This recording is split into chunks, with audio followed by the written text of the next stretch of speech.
1차 선교 여행이 주후 몇 년이라고 그랬던가요? 46년에서 48년이에요.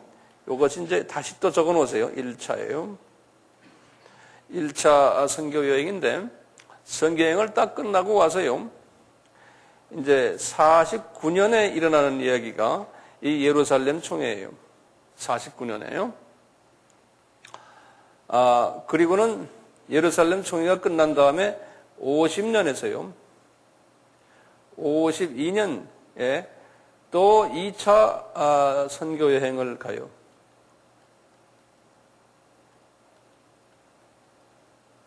이 부분은 제가 다음 시간에 이제 할 텐데요.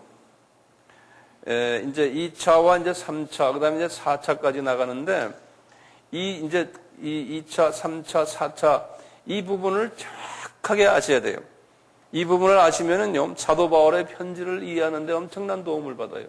이 예루살렘 총회는요, 이게 전 세계 기독교에 어떤 교단이 있든지 그 교단의 제1차 교단 총회가 이 예루살렘 총회예요. 그러니까 어느 교단이나요, 자기네 교단의 뿌리가 예루살렘 총회예요. 근데 전 재밌는 게 기독교인들이 모여가지고 총회를 한다 그러면 꼭 거기에 보면 다툼이 있어요. 여기도 보면 다툼이 있어요. 모이면은 다툼이 있어요. 이 교리적인 다툼인데요. 이 교리적인 다툼을 우리가 한번 좀 봅시다. 어떤 문제가 일어나나. 자, 우리 15장이, 이 15장 전체가 이 이야기예요. 그래서 우리 사도행전 15장 하면은요, 예루살렘 총회, 이렇게 머릿속에다 기억을 딱 해놓으세요. 예. 전체가 다 아니지만 거의 대부분이 이 예루살렘 총회에 관한 이야기입니다. 자, 그러면 한번요, 성경 한번 열어봐서 하나하나 읽어나갑시다. 그러면 이해가 훨씬 빨라요. 제가 말하는 것보다요. 자, 준비됐죠? 어떤 사람들이, 지금 1차 여행 끝나고 지금 이야기가 나오는 겁니다.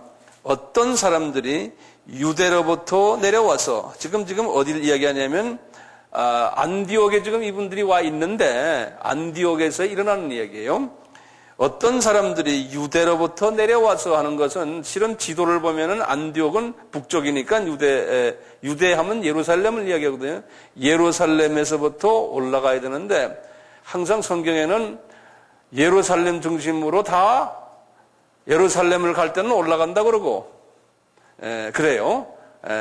거꾸로 이제 딴 데로 가면 내려간다는 거예요. 예루살렘에서부터 내려와서 형제들을 가르치되, 너희가 지금 누굴 가르치냐면, 이제 보세요. 이제 지금 어디라고 그랬어요, 여기가요?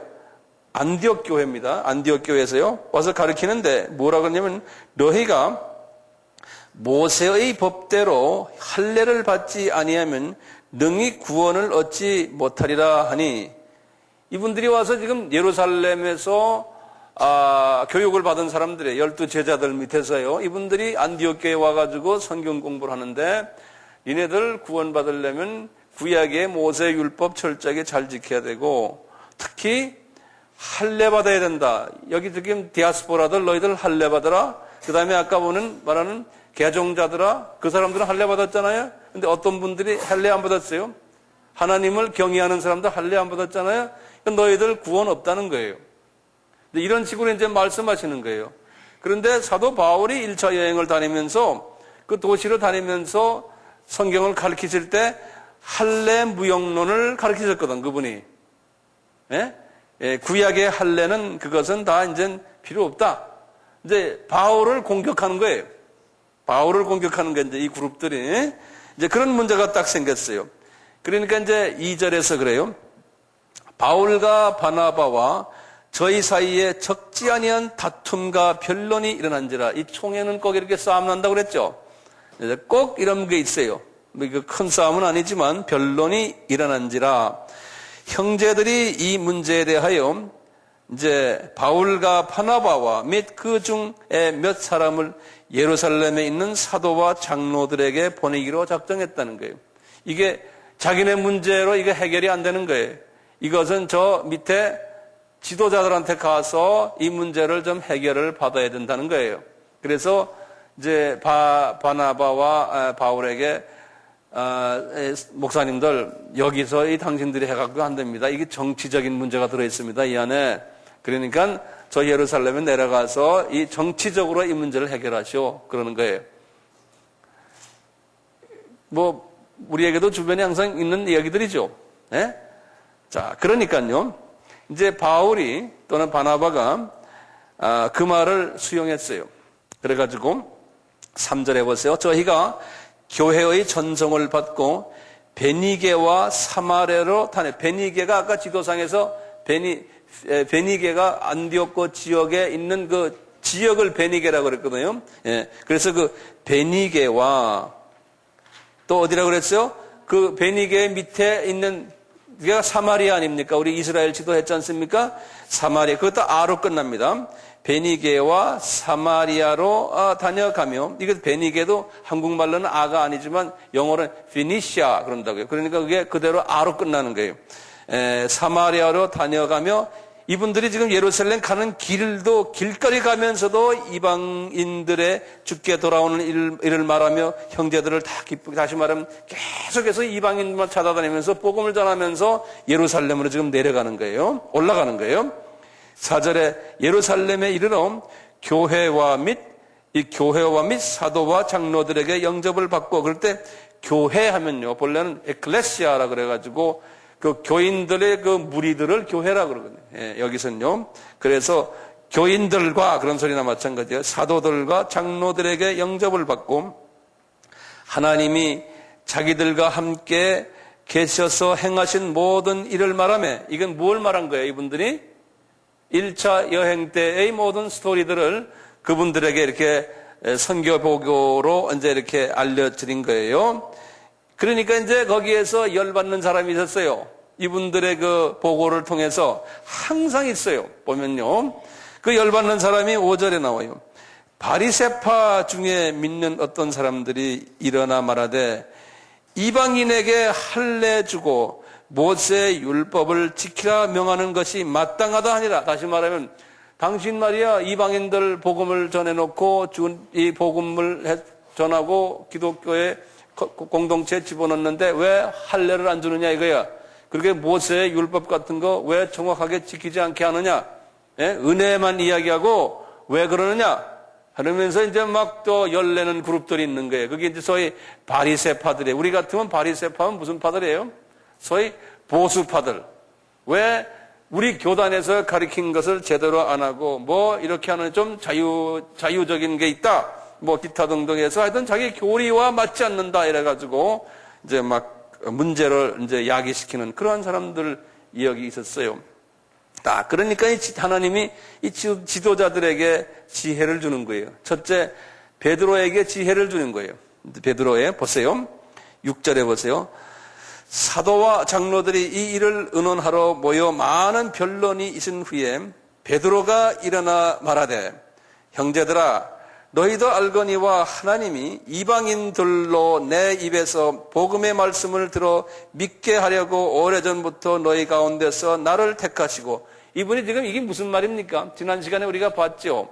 베드로도 본의 아니게 이방인들을 복음화시키는 일에 참여 좀 하셨지 않습니까? 기억나시죠? 그래서 이분이 나도 하나님이 외모를 취하지 않으신 것을 내가 깨달았다는 말 기억나시죠? 이분이 그걸 경험했거든요. 그러니까 지금 이 바리새인들이 말하는 말을 들어보니까 아니거든요. 나도 이방인들을 복음을 전했고 그분들에게 할례 꼭 받아란 말을 자기도 안 했다는 거예요. 예? 그러니까 자기 입장도 지금 그러니까 이분들에게 지금 이렇게 달래는 거예요.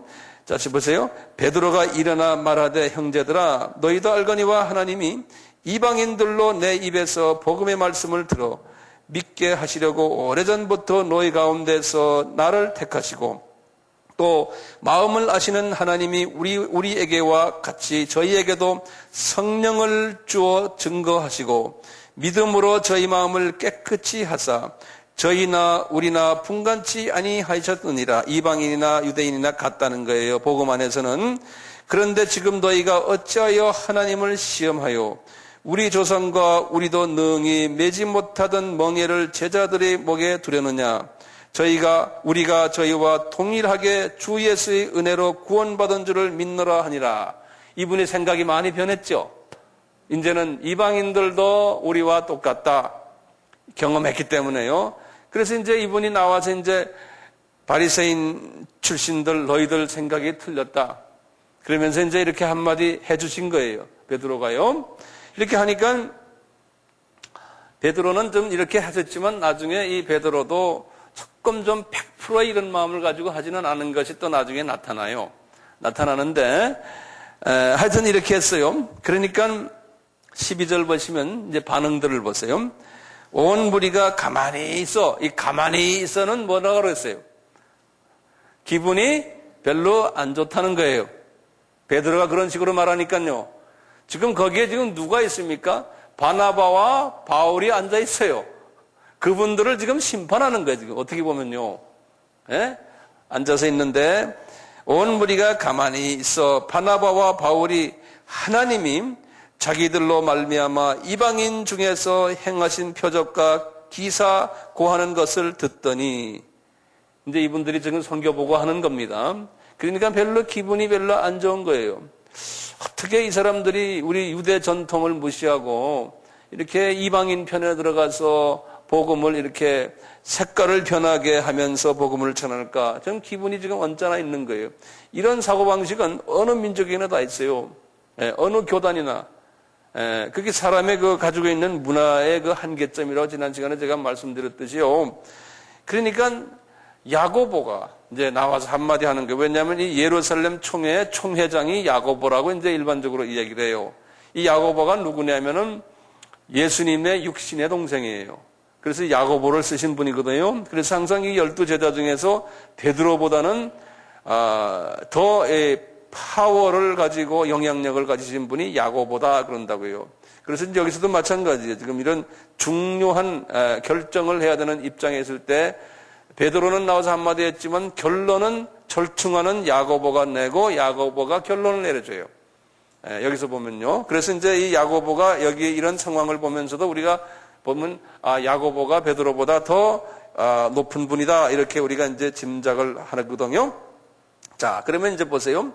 13절에 이제 이렇게 이분들이 바나바와 바울이 이제 선교 보고를 마침에 야고보가 대답하여 가라되 형제들아 내 말을 들으라. 하나님이 처음으로 이방인 중에서 자기를 위하여 백성을 취하시려고 저희를 공고하신 것을 시므온이 고하였으니 이때 뭐냐면 지금 이분이 지금 말씀하시는 게요. 이방인을 주님께 이끌어오기 위해서 바나바와 바울을 하나님이 택하셔서 지금 이 일을 하고 있지 않냐? 이 사건을 시므온이 여러분들에게 고했죠. 시므온이 누군지 아십니까? 시므온이 베드로예요. 시몬 베드로 그러죠?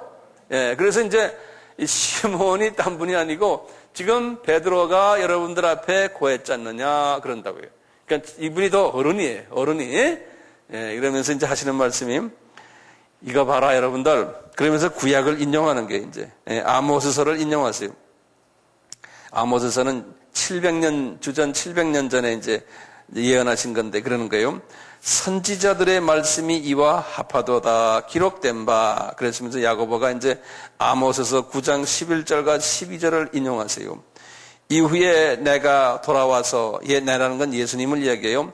이후에 내가 돌아와서 다윗의 무너진 장막을 다시 지으며 또 그 퇴락한 것을 다시 지어 일으키리니 이는 그 남은 사람들과 내 이름으로 일컬음을 받는 모든 이방인들로 주를 찾게 하려 함이라 하셨으니 즉 예로부터 이것을 알게 하시는 주의 말씀이라 함과 같으니라 그러는 거예요. 구약에 보면은 유대인들을 통해서 이방인들이 구원을 받을 것을 항상 예언자들을 통해 말씀하시는데 그 중에 한 말씀을 지금 이렇게 아모스에게 주신 말씀을 인용을 하시면서 이분들에게 이방인들도 복음 받아야 된다는 것을 이야기를 해주는 거예요. 그러면서 이제 절충안을 내세요. 이제 야곱이 이렇게 해요. 그러므로 내 의견에는 이방인 중에서 하나님께로 돌아오는 자들을 괴롭게 말라. 이게 이제 절충한 결론이에요, 우선요. 지금 이런 말들이 이게 지금 주님이 이렇게 보고 계세요. 우리 주님이 나는 아브라함에게 2000년 전에 이 아브라함과 계약 속에서 이방인들이 복음을 받아야 되고 이방인들의 숫자가 차해지면 내가 온다는 것을 그렇게 말하고 구약에 그렇게 말을 많이 했는데 아직도 모르고 있는 이 저희 민족주의자들, 유대인들의 이 좁은 마음, 이 사람들을 변화시키기가 쉽지가 않은 거예요. 그렇지만 하나님은 지금 하고 계시거든요. 그 마음의 변화, 이 아브라함과의 계약을 이루기 위한 사람은 이 디아스포라나 이방 사람들과의 타문화권에서 생활했던 사람들이나 이것이 이해가 되지 이해가 안 된다는 겁니다. 예. 그래서 지금 여기에서도 지금 보시면요. 절충안을 내는데 어떻게 내시냐면 20절이에요. 이방인들 괴롭게 하지 말고 단 예외 조항이 있다는 거예요. 뭐냐? 다만 우상의 더러운 것과 음행과 목매어 죽인 것과 피를 멀리하라 하는 이 구약에서 나오는 이 구약의 그 요구사항들, 요 부분만은 고려해서 당신들이 할례를 받지 않더라도 이런 부분은 좀 조심해라 하고 이것도 다 구약이 이것도 율법이거든요. 예, 이런 부분도 그렇지만 절충안을 내면서 요것만은 좀 고려해라.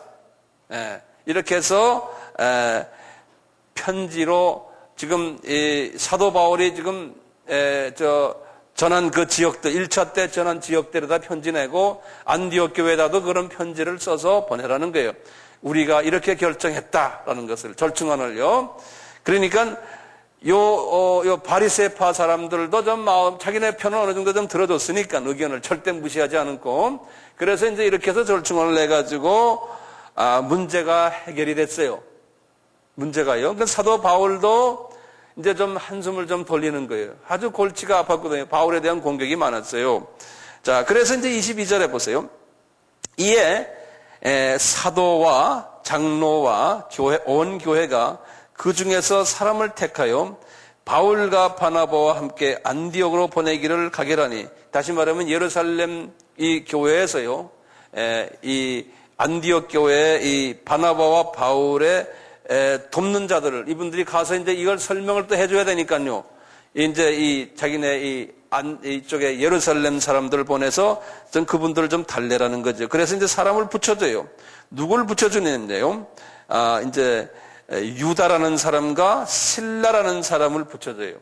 나중에 이 실라라는 사람이 사도 바울의 오른팔 역할을 하는 사람이 돼요. 바나바가 떠나면서 이제 바나바 대신 바나바 역할을 해준 분이 이 실라라는 분이에요. 예. 그래서 이제 23절에 보면 그들 편에 편지를 붙여 이르되 사도와 장로된 형제들은 안디옥과 수리아와 길리기아에 있는 이방 형제들에게 문안하노라. 들은즉 하면서 쭉 하면서 이 문제를 가지고 이야기를 하는 거예요. 이제 편지 내용이거든요. 이렇게 해가지고 이제 30절을 보시면 이 편지를 가지고 저희가 작별하고 안디옥에 내려가 무리를 모은 후에 편지를 전하니 읽고 그 위로한 말을 기뻐하더라. 유다와 실라도 선지자라. 여러 말로 형제를 권면하며 굳게 하고 가서 이제 이분들이 계속해서 이제 이 예루살렘에서 일어났던 이런 일들을 가서 그분들에게 이야기를 자꾸 해서 마음을 돌려놓는 거예요. 그러다가 이제 33절에 얼마 있다가 편안히 가라는 전성을 형제들에게 받고 자기를 보내던 사람들에게 돌아가고 이제 35절에 바울과 바나바는 안디옥에서 요하며 다수한 많은 사람들과 함께 주의 말씀을 가르치며 전파하더라. 이제 이것이 이제 예루살렘 총회의 내용이에요. 예루살렘 총회의 내용인데요. 여기에 이어가지고 제가 좀 관심 있는 한 부분을 좀 다루려고 그래요. 이제 그 갈라디아서인데요. 갈라디아서 이 제목을 같은 24강이지만 밑에다 갈라디아서라고 한번 써보세요. 갈라디아서요.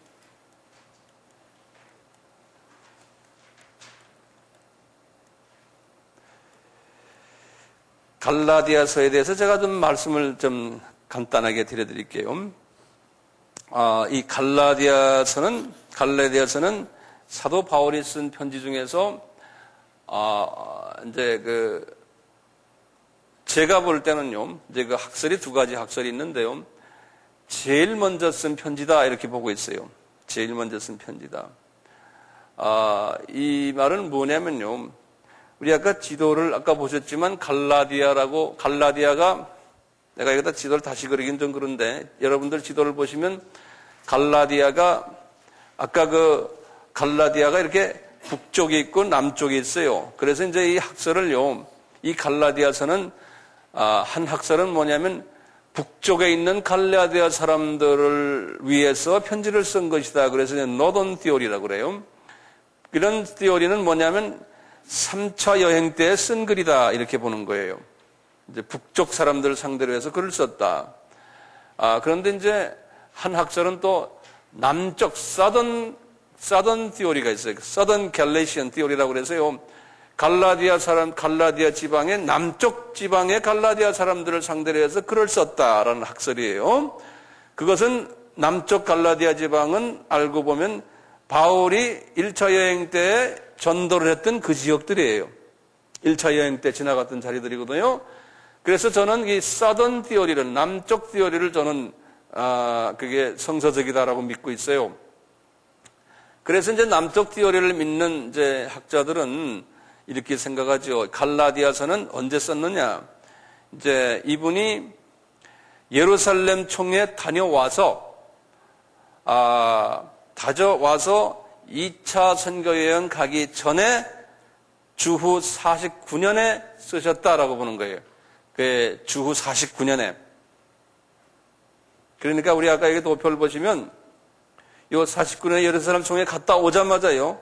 그 다음에 이제 갈라디아서를 이제 집필하셨어요. 그 내용을 보면은 또 그렇게 또 돼요. 갈라디아서를 집필하셨어요. 49년에. 그래서 우리요, 한번 갈라디아서를 한번 다 열어봐 주세요.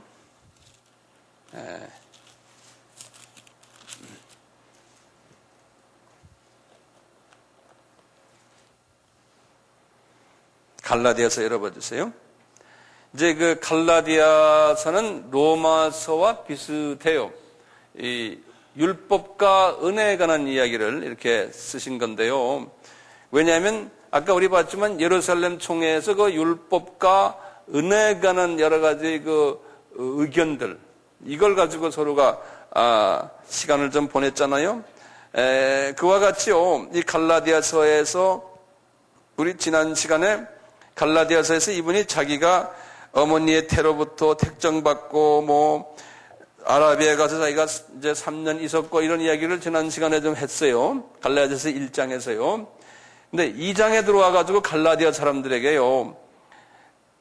바울이 자기 자신과 이 예루살렘에 있는 저 지도자들과의 관계성이 좀 그렇게 시원찮다라는 것을 왜 이 총회를 갔다 와서 이 신학적인 차원에서 율법과 은혜적인 차원에서 또 이제 아브라함과의 계약의 우리가 아브라함과의 계약의 이방인 중심으로 선교를 해야 되는데 예루살렘에는 아직도 그런 생각이 아직 없는 분들이 대부분이라는 것에 대해서 좀 답답함을 이야기한 것이 갈라디아서 2장과 3장이에요.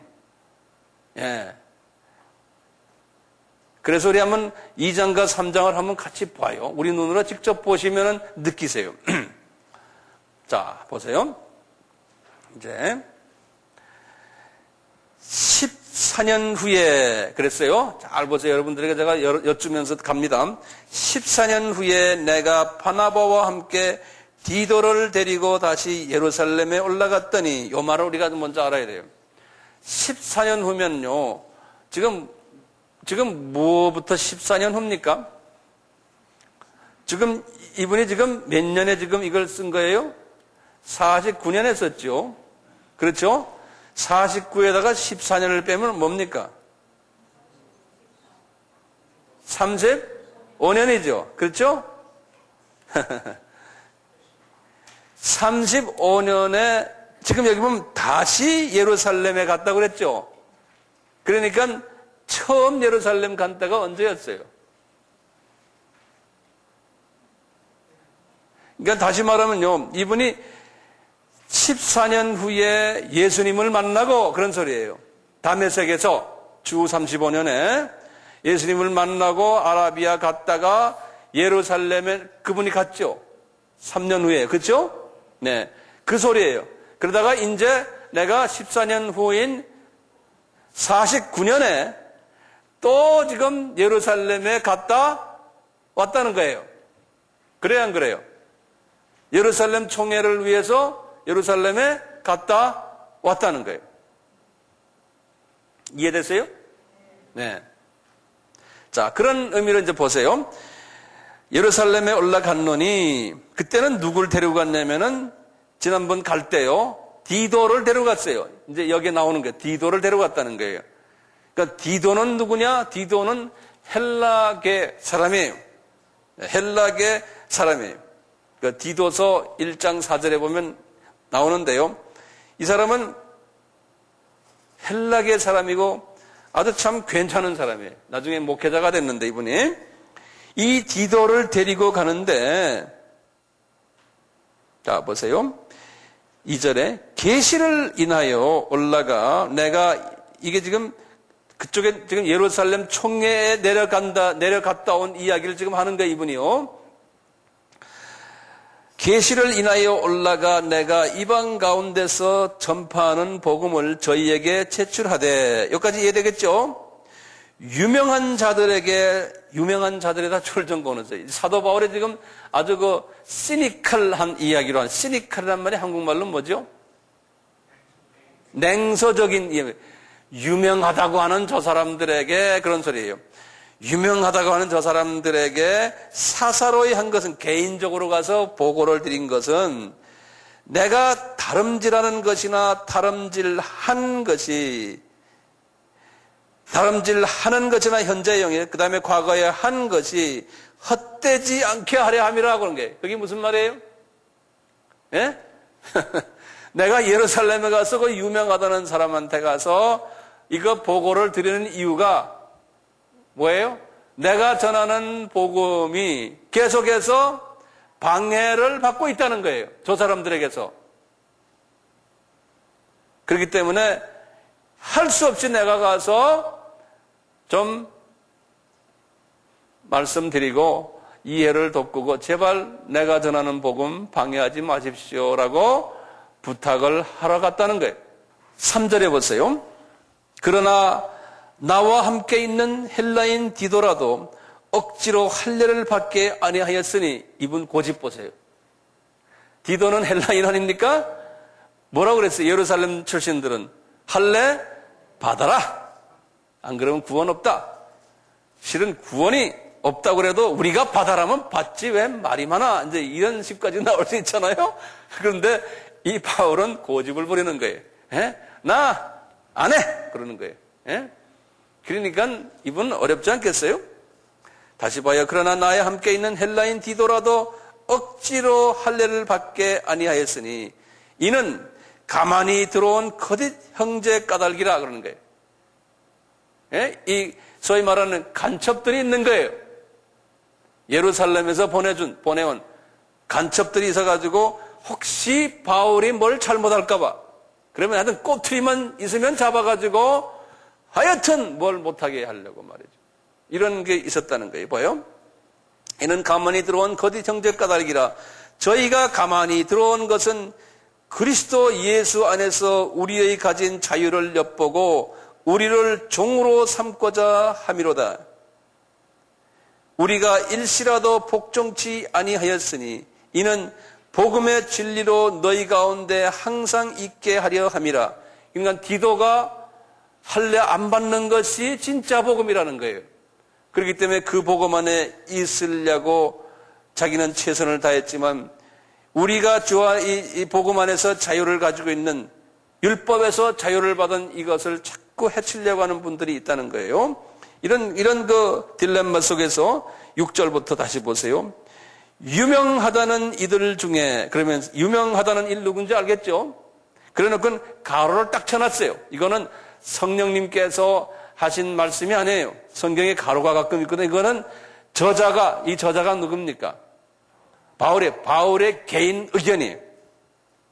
유명하다는 이들 중에 가로 열고 본래 어떤 이든지 내게 상관이 없으며 하나님은 사람의 외모를 취하지 아니하시나니 가로 닫아버렸어요. 이게 이분의 감정이 뭐냐? 유명하긴 뭐 유명해? 속으로 그런 거예요. 조금 좀 일찍 예수님의 제자로서 불림받았고 여차여차 이렇지만 내가 볼 때는 별거 아니야. 그런 거예요. 내가 좀 늦게 주님을 만났지만 자기가 볼 때는 별거 아니라는 거예요. 그러니까 그렇게 딱 가로에 성경이 아주 재밌어요. 가로치기도 해놓고요. 딱 그래놨어요. 그러니 저 유명한 이들은 내게 더하여 준 것도 없다는 거예요.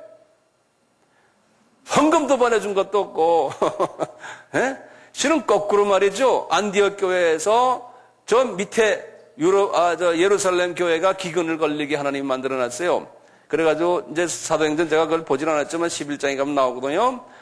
거기에 보면 그분들에게 헌금을 걷어서 갖다 줬어요. 안디옥 교회가. 이분들이 실은 사도 바울에게 신세를 진 분들이에요.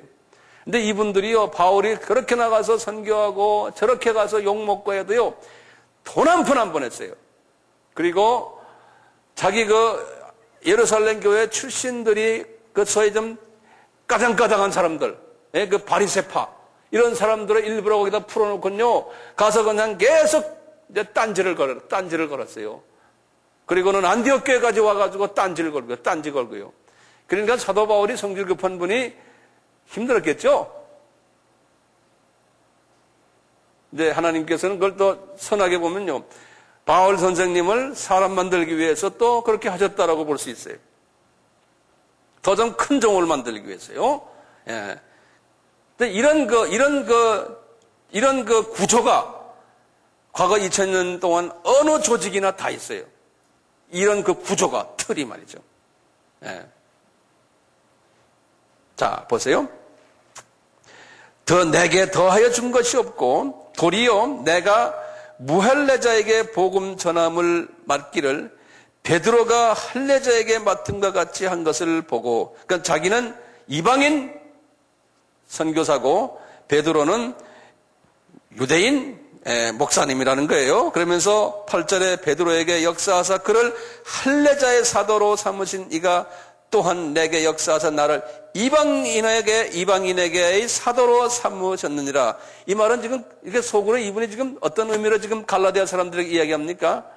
베드로는 지방 로컬 사도고 나는 국제 사도다, 이런 소리나 마찬가지예요. 예. 이렇게 지금 말씀하시는 거예요. 9절에 보세요. 또 내게 주신 은혜를 알므로 기둥같이 여기는, 이런 말, 이게 시닉한 표현들이에요. 예? 기둥같이 여기는 야고보와 게바와 요한도 나와 바나바에게 교제의 악수를 하였으니, 그러니까 이분이 지금 이 35년에 이제 이렇게 해가지고 38년에 이분이 예루살렘에 갔을 때는요, 누굴 만났어요? 지난 시간에 우리 했어요. 그때는 가서 갈라디아서 1장 거기 딱 1장 18절 19절에 보면 나와요. 예루살렘에 올라가 저와 함께 15일 유월째 주의 형제 야고보 외에 다른 사도를 보지 못하였나, 이렇게 말했죠. 근데 이분이 야고보만 봤어요? 또 누구 봤어요? 베드로를 만났잖아요. 베드로와 야고보 외에는 다른 분을 보지를 못했거든요. 근데 이분들이 그 당시에 도와줬어요, 안 도와줬어요? 안 도와주셨지 않습니까? 그런데 도움을 받은 사람이 누구죠? 도움을 해준 사람이 바나바였지 않습니까? 바나바. 이제 그와 같이 이제 두 번째 지금 주 49년에 예루살렘 총회하러 내려갔을 때도 실은 거기 기둥같이 여기는 지도자들 야고보와 게바와 요한을 만났다는 거예요. 그리고 나와 바나바에게 교제의 악수를 하였는데 이는 우리는 이방인에게로 저희는 할례자에게로 가게 하려 함이라. 누가 더 교인이 많습니까? 이방인 사도가 훨씬 많죠. 이방인 숫자가 전 세계 인구의 99.9% 아닙니까? 유대인은 고작해야 0. 몇몇 프로죠. 자, 그런데 저희는 할 때 그 저희가 누구냐 이거예요. 그 저희는 12 제자들 대부분을 다 이야기를 해요. 이분이 지금 사도 바울이 지금 생각하는 건요. 예. 그분들은 서로 이방인을 위해서 불림을 받은 분들이 아니라고 생각하는 거예요. 사도 바울의 생각에서는요. 그래서 다만 이제 10절 보세요. 다만 우리에게 가난한 자들에게 생각하는 것을 부탁하였으니 다만 우리에게 가난한 자들 생각하는 것을 부탁하였으니 이것을 나도 본래 힘써 행하노라. 다시 말하면 그래도 너희들이 그 가난한 자들에게 헌금 좀 해고 헌금 좀 보내달라는 게 예루살렘 교회가 좀 가난했던 모양이에요. 지난번에도 그랬고 주님께서 거기가 가뭄을 자꾸 줘가지고요. 농사가 잘 안 됐던 모양이에요. 자, 그런 측면에서 계속해서 11절 보면 여기 이 동네 여러분들 다 아는 소리지만 한번 보세요. 이거와 연관해서요. 게바라는 분이 누굽니까? 베드로죠. 이제 이 갈라디아 사람들에게 설명하는 게 게바가 이 사람 말이야 별 사람이 아니다라는 것을 갈라디아 사람들에게 또 이야기하는 거예요. 왜 별 사람이 아니냐? 여기 보시면 그래요. 게바를 봐라. 게바가 안디옥에 한 번 왔었단다? 그러는 거예요. 우리가 사는, 그분이 사는 안디옥이죠. 안디옥에 한 번 왔을 때 책망한 일이 하나 있었다는 거예요. 자기가 책망했다는 거예요. 게바를 말이죠. 저를 내가 면책하였노라 그러는 거예요. 그러니까 이분이 지금 자기가 베드로보다 높다는 거예요. 그러니까 베드로도 이분 좋아하겠어요? 보는 건방진 거예요. 예? 이게 밥그릇을 먹어도 내가 한참 더 많이 먹었는데 베드로 생각에는 말이죠. 보니까 베드로의 제자들을 자기 제자화 만들고 국내가 아니고 해외에서 말이죠. 막 이러니까 기분 나쁘거든요. 서로가 이제 껄껄한 사이예요. 껄껄한 사이. 그래서 내가 한번 혼내줬다는 거예요. 왜 혼내준지 아느냐 하면서 말씀드리는 게 12절에 야고보에게서 온 어떤 이들이 이르기 전에 게바가 이방인과 함께 음식을 먹다가 저희가 오매 그가 할례자들을 두려워하여 슬쩍 피했다는 거예요. 다시 말하면 나는 말이야 이 사람 보면 그렇잖아요. 이방인들과 식사했으면은 지금 본인도 오고 게바도 야고보도 오고 주변 사람들이 왔으면 같이 먹으면 되잖아요. 그런데 이분의 마음속에는 뭐예요? 아직도 율법적인 개념이 그대로 있는 거예요. 이방인들과 제가 식사를 하고 있는데 그냥 딴 분들이 오니까 쓱 피하는 거예요. 나는 이방인들과 밥 안 먹는 사람이다 하고. 그러니까 그때 이제 이 바울이 이빨은 모양이에요. 딱 목 잡고 말이야. 당신 말이야 치사하다 이거야. 지도자가 이게 왜 이렇게 이중성이 있느냐 하고. 몸 좀 사리는구나. 그렇게 한마디 해줬다는 거예요. 여기에서 이 바울과 차이점이 그것뿐이냐? 그래서 나를 많이 도와줬던 이 바나바도 똑같은 사람이라는 거예요. 바나바도. 그러니까 이 바나바는 성품이 진짜 바나바 아닙니까? 상황에 따라서 그냥 좋은 게 좋고 좋은 게 이런 스타일이니까 이분도 똑같이 오리발을 내밀었다는 거예요. 오리발이란 말 적절한 말인지 모르겠어요. 13절에 보면 남은 유대인들도 저와 같이 외식함으로 바나바도 저희의 외식에 유혹되었느니라. 그러므로 나는 저희가 복음의 진리를 따라 바로 행하지 아니함을 보고 모든 자 앞에서 게바에게 이르되 내가 유대인으로서 이방을 쫓고 유대인답게 살지 아니하면서 어찌하여 억지로 이방인을 유대인답게 살게 하려고 하느냐 하고 이렇게 막 훈계를 하신 거예요. 이 관계성이 지금 우리에게도 느껴지잖아요. 이것을 예루살렘 총회가 끝난 이후에 갈라디아 교회의 사람들이 자기 제자들이 자기 전한 복음에 대해서 이렇게 이런 말 저런 말들이 있으니까 이분이 갈라디아 교회에다가 지금 이렇게 편지를 쓰는 거예요. 그래서 이 율법이 중요하지만 은혜가 더 중요하다는 것을 갈라디아서에서 계속해서 말씀하고 있어요. 계속했어요. 자, 그러다가요 3장으로 잠깐 넘어가서 중요한 것 몇 개 좀 봅시다. 이 결론이 뭐냐면요 3장 7절부터 보세요. 3장 7절부터요. 그런즉 우리는 이제 율법이 아니고요. 믿음으로 말미암은 자들은 다 아브라함의 아들이라는 거예요. 다시 말하면 율법에 의해서 아브라함의 아들들이 아니라는 거예요. 아브라함의 자녀들. 우리 유대인들과도 이야기하는 거예요. 이제는 이방인도 아브라함의 자녀들이라는 거예요. 자, 그러면서 보세요. 또 하나님이 8절입니다. 이방을 믿음으로 말미암아 의로 정하신 것을 성경이 미리 알고 먼저 아브라함에게 복음을 전하되 모든 이방이 너를 인하여 복을 받으리라 하였으니, 이게 뭡니까? 지금 이 말씀이 뭐예요? 아브라함과의 계약이요. 아브라함과의 계약이요. 성경은 아브라함과의 계약을 이루기 위해서 끊임없이 연결되어 있는 성경이. 예. 근데 베드로나 지금 이 예루살렘의 인물들이요, 요 아브라함과의 계약에서요, 요 상단복만 가지고 자꾸 하는 거예요. 요 하단으로 내려가질 못하는 거예요. 이 하단으로 내려가는 것이 하나님의 뜻인데, 예? 자기 민족에서 타 민족으로 가질 못한다는 거예요. 이것 때문에 바울은 끊임없이 성서를 쓰고 이분의 편지 보면 다 그 편지가 그 소리들이에요. 그 편지가요. 이분의 편지가. 예. 자, 보시면요. 9절부터 좀 계속 좀 읽어봅시다. 그러므로 믿음으로 말미암은 자는 믿음이 있는 아브라함과 함께 복을 받느니라.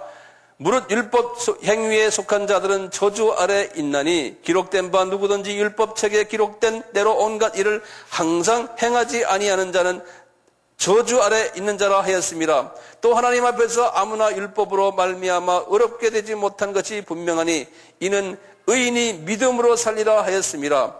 율법은 믿음에서 난 것이 아니라 이를 행하는 자는 그 가운데서 살리라 하였느니라. 그리스도께서 우리를 위하여 저주를 받은 바 되사 율법의 저주에서 우리를 속량하였으니 기록된 바 나무에 달린 자마다 저주 안에 있는 자라 하였습니다. 이는 그리스도 예수 안에서 아브라함의 복이 이방인에게 미치게 하고, 이게 줄을 좀 그어놓으세요. 항상 지금 사도 바울은 아브라함의 복이 유대인에게만 있는 것이 아니고 이방인에게 미치게 하고 하단복이에요. 또 우리로 하여금 믿음으로 말미암아 성령의 약속을 받게 하려 함이라. 그러다 이게 유명한 말씀들이 여기 있어요. 형제들아 사람의 예대로 말하니 사람이 언약이라도 정한 후에는 아무나 피하거나 더하거나 하지 못하니라. 이 약속들은 그러니까 아브라함과의 계약이에요. 다시 말하면 상단과 하단 계약. 그래서 약속들은 그 복수를 써놨어요. 이 약속들은 아브라함과 그 자손에게 말씀하신 것인데 여럿을 가리켜 그 자손들이라 하지 아니하시고 오직 하나를 가리켜 내 자손이라 하였으니 곧 그리스도라. 이게 무슨 말이냐면요, 그랬거든요. 상단복은 그렇고 하단복은 어떻게 말했냐면 내 자손으로 말미암아 만민이 복을 받으랬기 때문에 내 자손들이 아니 하나를 말했어요. 곧 하나가 누군가면 예수 그리스도예요. 예. 그리스도로 말미암아 만민이 복을 받겠다는 그 말씀이에요. 쭉 나오면서 이제 그 이야기하다가요, 23절에 보면 믿음이 오기 전에 우리가 율법 아래 매인 바 되고 계시될 믿음이 때까지 갇혔느니라. 이같이 율법이 우리를 그리스도께로 인도하는 몽학선생이 되어 그랬어요. 이런 말 우리 들었죠? 몽학선생. 이 몽학선생이란 이게 무슨 말이냐면 가정교사라는 소리예요. 영어로는 그렇게 써놨어요. tutor. 어떤 가정교사인가? To lead us to Christ. 예수님께로 이끌어가는 가정교사다. 율법이. 그러니까 율법이 있어야 돼요. 그렇지만 율법이 주체가 아니에요. 예수가 누구라는 것을 가르쳐주기 위해서 보여주는 가정교사라는 거예요. 그것을 몽학선생이라 그랬어요. 그러니까 율법 아래 있으면 안 된다는 거예요. 유대인들 보고요. 쭉 나가서 이제 마지막에 28절, 29절 보시면 너희는 유대인이나 헬라인이나 종이나 자주자나 남자나 여자 없이 다 그리스도 안에서 하나이니라. 너희가 그리스도께 속한 자면 곧 아브라함의 자손이요 약속대로 유업을 이을 자니라. 이제 쭉 나가다가 이제 쭉 보시면 이제 아시지만요. 이제 갈라디아서는 요 정도로 하시면 대강 이제 집에 가서 읽으시면 이제 조금 눈에 이제 도움이 될 거예요. 갈라디아서요. 예수님의 그 12제자들이요. 12제자들이요. 제자들이 그러면 이분들이 선교 일을 했는가? 이것도 의문하는 이분 제자들이 도대체 나중에 어떻게 죽었느냐 이거예요. 이분들이 선교를 했는가? 이 궁금하잖아요? 이분들이 그냥 예루살렘 근방에서 그냥 살다가 하늘나라에 가신 분들인가? 안 그러면은 이분들이 도대체 그 후에 어떻게 됐느냐 이거예요. 어떻게 됐을 것 같아요? 예? 이 사도행전에는 베드로의 이야기가 11장 18절까지 나오고 그 다음에 11장 19절부터 마지막에 28장까지는 바울의 이야기거든요. 나머지 12제자들에 대한 이야기가 사도행전에 없어요. 그리고 성서에는 나머지의 제자들이 어떻게 어디 가서 뭐 했다는 것이 자상하게 기록된 데가 없어요. 몇 가지만 빼놓고요. 그래서 이 제자들은 그럼 선교를 안 했느냐? 제가 볼 때는 여러 문서를 보면은 나중에 주님을 만나기 전 목숨이 끝나긴 되게 이제 순교를 당했잖아요. 이분들이 거의 다가 해외에 나가서 제3세계에 선교를 다 했어요. 그래서 나중에 보면 그걸 영어로는 delayed missionary들이거든요. 나중에 이제 delayed 한국말로 하면 나중에 조금씩 했다는 거예요. 그래서 좀 하나씩 좀 적어 놓어 보세요. 이분들은 어디 갔냐면요. 안드레요.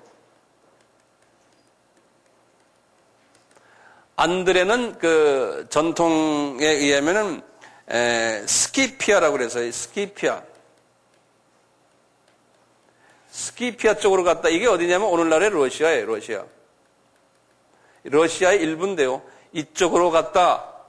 안드레가 복음을 그쪽으로 전했다. 이렇게들 보고 있어요. 그 다음에 이제 유명한 도마죠. 토마스. 도마는 어디 갔다고 보고 있어요?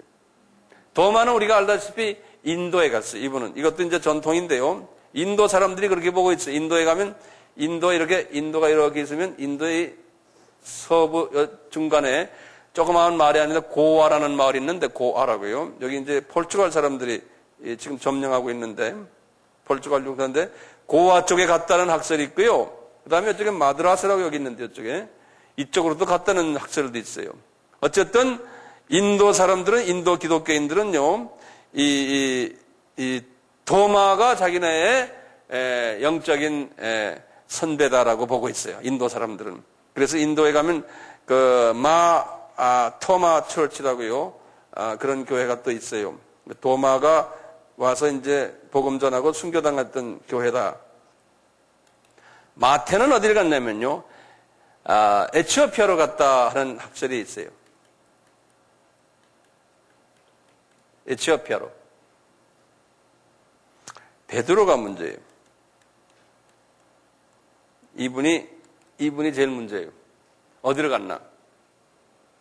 베드로가 어디까지 갔느냐? 베드로가 가끔 안디옥에도 갔잖아요. 단기로. 우리 기억 있죠? 베드로가 다른 선교지에도 잠깐 갔다 오신 것만은 틀림없어요. 특히 지금 하나의 이슈가 하나 있는 게 뭐냐면요. 베드로 전서에서 나오는 하나의 그 이슈가 있어요. 한번 베드로 전서를 한번 열어보세요. 베드로 전서요. 베드로 전서 제일 마지막으로 한번 보세요.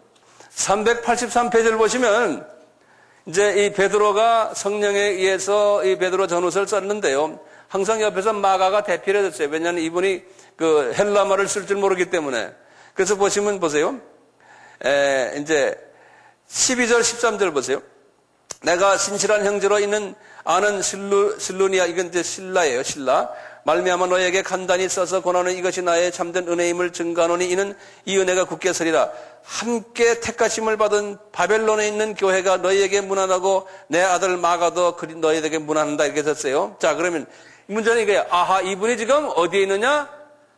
어디에 있다는 거예요? 바벨론에 있어요. 이걸 쓸 때, 이 베드로전서를 쓸 때요. 베드로전서, 베드로후서는 언제냐면 주 64년이거든요. 이분이 순교하기 한 몇 년 전인데요. 이때 이분이 바벨론에서 쓴 거예요. 자, 그럼 바벨론에서 썼는데 이분이 도대체 이 바벨론이 어디냐는 거예요. 이 바벨론에 대한 학설이 신학자들이 억지로 만들어낸 것이 4개가 있어요. 신학자들이 그래서 문제가 많아요. 억지로 만들어내는 거예요. 상상해서요. 첫째가 뭐냐? 첫째는 그러니까 이락에 있는 바벨론이 여기에 계셨을 지금 문자적으로 그대로 보면 거기에요. 예루살렘이 아니에요. 또 로마가 아니에요. 근데 이제 어떤 신학자들은 이분이 로마에 갔다라고 이제 카톨릭에서 이야기하기 때문에요. 이 바벨론을 어떻게 해석하냐면 이 바벨론은 로마다 보는 사람들이 있어요. 이 바벨론이 로마다. 이거는 지금 카톨릭 사람들이 보거든요. 그러니까 이분이 지금 바벨론에 있는 교회가 운환한다. 이 말은 로마에 있는 교회가 운환한다. 이렇게 억측을 해버린 거예요. 그래서 이분이 로마에 있다. 이렇게 보는 거예요. 근데 내 생각엔 그렇지 않아요. 또 이제 뭐냐면 알렉산드리아라고 해서 알렉산드리아. 지난번에도 제가 이야기했어요. 이건 애굽의 항구 도시예요. 바로 이렇게 있으면 이스라엘에 있으면 이스라엘 바로 옆에 애굽에 여기 있는 항구 도시거든요. 이 알렉산드리아를 전통적으로도 바벨론이라고 이야기하는 데가 있어요. 또 어떤 분들은요, 이 바벨론을 상징적으로 예루살렘을 바벨론으로 보는 학설이 있어요.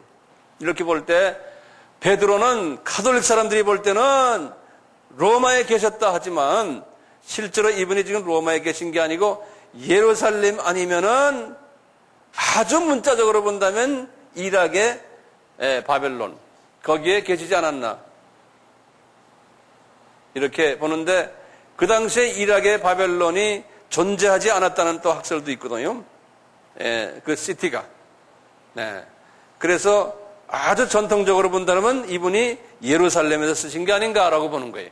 이 바벨론은 예루살렘이다 라고 이제 볼 수가 있어요. 몇 사람만 좀 더 하고 끝냅시다. 그러니까 이 로마 카톨릭에서 보는 베드로는 로마에 가서 로마에서 선교사로 계셨다고 보지만 또 그렇지 않은 우리가 볼 때는 이분은 해외 선교를 전문적으로 하셨던 분이 아니다라고 보는 거죠.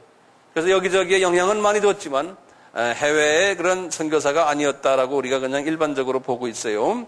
분명히 또 갈라디아서도 그랬지 않습니까? 이방 사도가 아니고 할례자의 사도라고 분명히 또 말씀하셨고, 이렇게 이제 정치적인 그 영향들 때문에 이렇게 해석들이 막 달라지고 그래요. 몇 사람만 더 보고 오늘 끝냅시다. 요한을 봅시다. 요한은 반모섬에 갔지 않습니까? 주 95년이에요. 주 95년에. 그래서 이분은 반모섬에 가서 반모섬에 교양 갔다가 이분이 거기에서 아마 순교당하지 않았나 이렇게 보는데요. 이분이 반모섬이 어디냐면 우리 아까 지도를 제가 이렇게 없어졌지만요. 지도 이렇게 보시면 아시아 지역에 여기에 보면은 에베소서가 있어요. 에베소에서 약 한 100km 남쪽으로 내려오면 조그마한 섬이 하나 있어요. 여기에 반모섬이에요. 그래서 이 요한은 반모섬 가기 전에 에베소에도 계시지 않았을까라고 보는 거예요. 그래서 이분은 그래도 해외에 나가서 선교하다가 이제 주님 앞에 가셨다라고 보는 이분도 하나의 나중에 이제 선교사로서 여생을 마치셨다라고 보는 거예요. 그리고 마가가 있어요. 이 마가 이분은 아주 이쪽에 여기 애굽이 있는데 애굽 콥틱 교회라고 있어요. 애굽 기독교의 본산 그 교단이 콥틱 처치라고 그러는데요. 콥틱. 이 콥틱 교회의 교주예요. 마가가 지금도 그 koptic 교회가 있어요. 그래서 저 애굽 정교회라고 그러는데요. 이 마가는 분명히 애굽에 가서 이분이 복음을 전한 선교사였어요. 그러니까 이분들 보시면 마가니 요한이니 이런 도마니 안드레 이런 분들 보면 한 지역에 가서 그냥 지역 선교사로서 이렇게 봉사하시다가 이제 주님을 만난 분들이에요. 바울하고는 좀 달라요. 바울은 그냥 유럽을 돌아다니면서 복음을 전했던 전 유럽이라면 좀 어폐가 있지만 남유럽이요. 그 다음에 이제 일중동 지역을 복음화했던 분이었어요. 한 분을 더 보면요. 바들로메 이분은, 지금도 있지만 아르메니아 사람들의 복음을 전하는 아르메니안 사람들이. 그래서 아르메니안 사람들은 자기네가 항상 뭐라고 그러냐면 세계 최초의 기독교 족속이다 그래요. 그분들이. 이 사람들은 지금도 자기 나라가 없어요. 계속해서 떠돌이 생활에 터키 사람들에게 핍박을 받아가면서 지금도요. 그래서 아르메니안들은 이 서구 나라에 많이 와 사는데요. 이 사람들은 패밀리 네임이 항상 이안 마지막에 이안으로 끝나요. 그럼 다 그게 아르메니안들이에요. 예루살렘에 가도 예루살렘 고 예루살렘에 유대인들 그 지역이 있고 그 다음에 아랍 사람들의 지역이 있고 예루살렘 그 안에요. 그 다음에 카톨릭 지역이 있고 그 다음에 알메니안 지역이 있어요. 그래서 그 알메니안이 큰 기독교의 역사 속에서 큰 자국을 남긴 민족이에요. 근데 아까 바들롬에 그분이 이 민족에게 복음을 전했다 이렇게 전통적으로 보고 있어요. 그래서 이제 오늘 결론적으로는 사도 바울은 이방을 향해서 넓게 이방 민족을 향해서 복음을 전한 전문 이방 사역자고 나머지 제자들도 궁극적으로 나중에는 국부적으로 이방인에게도 복음을 전했다라는 것을 우리가 한번 볼 수가 있어요. 이번 시간에는 예루살렘 총회와 또 갈라디아서와 바울과 그 제자들과의 관계성을 한번 우리가 섭렵했어요. 제가 다음 시간에도 이제 계속 2차, 3차 이제 이야기하고 그 다음에 이제 마지막 결론적인 건 그 다음 시간에 제가 또 해야 될 것 같아요. 그렇게 하시고 재미있어요? 물어보면 좀 이상하지만 조금씩 좀 눈이 좀 뜨여지는지 모르겠습니다. 이쪽은 소리가 없네요. 주님, 우리에게 주신 이 말씀 하나하나가 우리가 주님의 말씀을 상고하고 이해하고 또 실천하고 순종하는 데 도움이 되는 말씀이 되게 은혜 베풀어 주시옵소서. 돌아가는 길도 지켜주시고 주 안에서 다음 시간까지 우리의 삶 속에서 항상 은혜와 평강으로 가득 차 있기를 소원합니다. 그렇게 만들어 주시기를 바라며 우리들의 모든 간구를 예수님의 이름으로 기도드리옵나이다. 아멘.